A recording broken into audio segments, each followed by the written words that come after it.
napakabuti po ng Panginoon.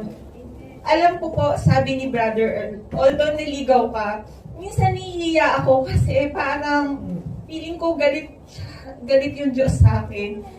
Pero alam ko naman na kahit ilang beses mo siyang ipagkanulo, hindi ka niya bibitawan. Nandiyan at nandiyan pa rin siya. So, ako, nung nagsimula yung Bible study, bumalik yung eagerness ko to worship Him again.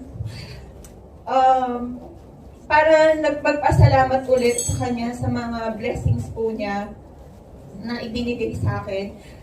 So, binabalik ko po yung lahat ng papurit pasasalamat and sa Gentleness Bible Study, kina Brother Earl, sa lahat po ng mga workers at sa mga ginamit po niyang instrument na makapag-worship at